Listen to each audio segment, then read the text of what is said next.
Halo guys, balik lagi sama gua Lucky ID. Seperti biasa sebelum mulai videonya, buat kalian yang sudah dukung channel ini selama ini, terima kasih banyak. Buat kalian juga yang belum subscribe, silahkan di subscribe karena subscribe itu gratis, tidak bayar. Dan buat kalian juga yang baru gabung, jangan lupa nyalakan lonceng notifikasi agar tidak ketinggalan update video dari channel ini. Terima kasih. Dan sebelum mulai videonya, buat kalian jangan lupa juga tekan like video ini, hitung-hitung uang parkir guys. Oke, tanpa basa-basi kita bacain novel Martyr Bag chapter 5717. Di sini diceritakan, pada saat ini jika mereka bisa menyerang Yangke itu akan menjadi metode teraman. Sayangnya di bawah lipatan ruang mereka bahkan tidak bisa mendekat. Jadi bagaimana mereka bisa menyerang? Melarikan diri dari tempat ini bahkan lebih mustahil. Memasuki tempat ini semua penguasa wilayah seperti serangga yang terperangkap dalam jaring laba-laba. Setelah memikirkannya untuk waktu yang lama, mereka masih tidak dapat menemukan cara untuk menyelesaikan situasi ini. Untuk sementara waktu mereka dipenuhi dengan kesedihan dan kemarahan. Tepat pada saat ini kekosongan tiba-tiba bergetar sedikit, seolah-olah drum raksasa telah dipukul. Getarannya sangat kuat, memungkinkan semua penguasa wilayah yang terperangkap untuk merasakannya dengan jelas. Melihat ke atas, mereka melihat bahwa sumber getaran sebenarnya adalah Yangke. Matanya tertutup dan kekuatan ruang di sekitarnya berfluktuasi dengan liar saat dia mendorong jarinya ke depan, menyebabkan riak muncul di udara. Riak-riak itu terus menyebar keluar sampai ke kedalaman.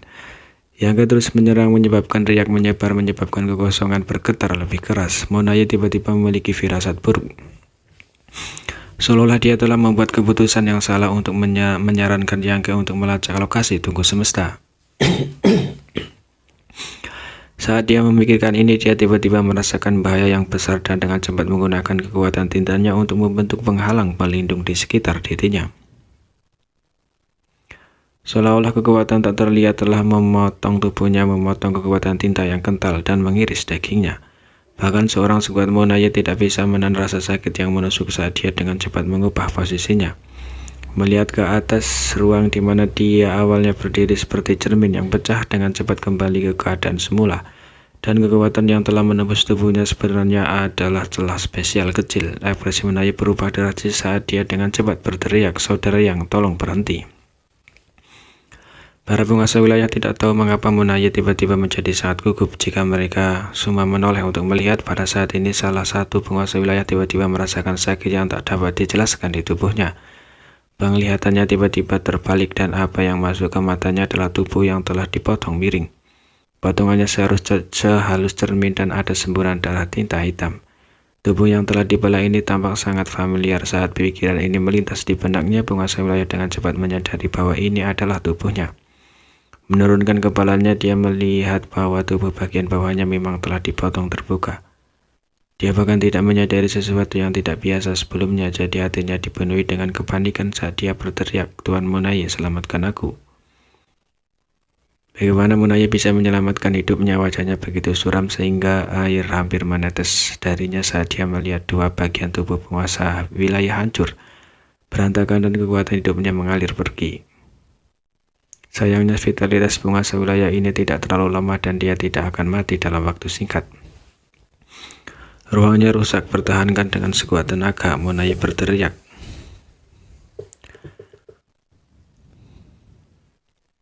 Meskipun Monaye tidak tahu apa yang telah dilakukan Yangke, persepsinya tidak salah. Di bawah manipulasi Yangke, ruang di sini menjadi sangat kacau. Ini adalah tempat aneh yang terbentuk dari lapisan ruang terlipat yang tak terhitung jumlahnya, dan lapisan ruang terlipat itu seperti cermin. Awalnya mereka masih bisa disatukan, tetapi di bawah manipulasi Yangke, ruang seperti cermin itu mulai menjadi kacau. Tubuh bagian atas penguasa wilayah yang mati berada di ruang terlipat, sementara tubuh bagian bawahnya berada di ruang terlipat lainnya. Ketika dua lapisan ruang terpisah, tubuhnya juga terputus. Penguasa wilayah sangat kuat. Jika mereka berada di puncaknya, secara alami tidak mungkin bagi mereka untuk dibunuh dengan mudah.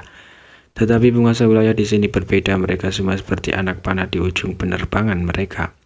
Dan luka mereka berat. Menghadapi serangan aneh seperti itu tidak mungkin untuk berjaga-jaga. Tidak ada yang tahu apakah mereka aman atau tidak, tetapi ketika lapisan ruang terlipat bergeser di sekitar mereka, satu demi satu penguasa wilayah berteriak ketakutan. Kekuatan tinta mengembun di sekitar tubuhnya, mereka tidak dapat menghentikan pemotongan tajam kekuatan ruang. Hanya dalam beberapa saat, beberapa penguasa wilayah lainnya mengalami nasib tragis dan tubuh mereka terpisah. Monaye terkejut dan marah saat dia berteriak, "Saudara yang cepat berhenti." Pada saat ini dia dipenuhi dengan penyesalan. Mengapa dia menyarankan Yangke untuk menggunakan Dao Osbite untuk melacak lokasi tubuh utama Universe Furnage? Ruang adalah keberadaan yang sangat misterius dan sekarang ruang di sini sangat berbahaya. Dengan tindakan Yangke, bagaimana mungkin para Master Klan Tinta ini memiliki akhir yang baik? Cerita lain terdengar. Monaye menoleh untuk melihat, hanya untuk melihat mayat penguasa wilayah terkoyak. Matanya dipenuhi ketakutan dan keengganan, seolah-olah dia tidak pernah membayangkan bahwa dia akan mati begitu tiba-tiba. "Saudara Yang," Monaye berteriak dengan marah. "Diam!" Yangke bahkan tidak mengedipkan mata.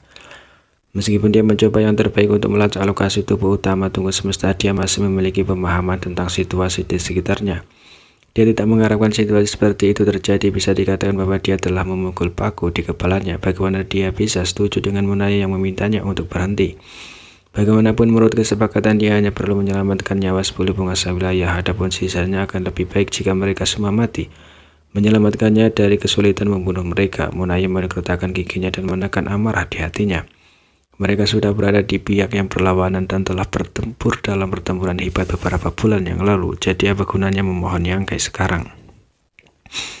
Dia hanya bisa diam-diam mengingat kerugian hari ini dan membayarnya kembali 100 kali lipat ketika ada kesempatan. Semua pengusaha wilayah tegang, terus-menerus mengubah posisi mereka sambil secara bersamaan mengaktifkan energi mereka untuk melindungi tubuh mereka. Namun serangan dari ruang kacau tidak memiliki peringatan dan tidak mungkin untuk dilawan. Tidak peduli seberapa keras mereka mencoba, mereka akan tetap mati. Bahkan Monaye secara tidak sengaja menderita beberapa luka. Untungnya kekuatannya kuat dan dia dalam kondisi baik. Jika tidak ada bahaya bagi hidupnya untuk saat ini, tapi seiring berjalannya waktu menjadi sulit untuk mengatakan. Setelah periode waktu yang tidak diketahui, lebih dari selusin penguasa wilayah telah mati, dan di dalam ruang proyeksi tunggu semesta ada anggota badan dan patah potongan daging di mana-mana. Anggota badan yang terputus semuanya dipotong dengan rapi dan darah tinta hitam melayang di udara. Yangke tiba-tiba berhenti dan mengerutkan kening. Bukannya dia tidak bisa melanjutkan, juga bukan karena dia tidak mendapatkan apa-apa. Sebenarnya dia memang telah menelusuri kembali aura tubuh utama tunggu semesta, tetapi sulit untuk menentukan lokasinya. Namun dia memiliki perasaan bahwa jika dia terus seperti ini, sesuatu yang tidak dapat dia kendalikan akan terjadi, dan akan sulit baginya untuk menentukan apakah ini hal yang baik atau buruk, tetapi dia tidak merasakan bahaya. Untuk amannya, dia memutuskan untuk berhenti dulu. Menatap Monaye yang menyedihkan, cahaya harus melintas di mata Yangke. Selama kejadian tak terduga tadi, tidak hanya sejumlah besar penguasa wilayah klan Tinta yang mati, tetapi Raja Semu Monaye juga menderita beberapa luka, tapi sepertinya lukanya tidak serius. Dalam pertarungan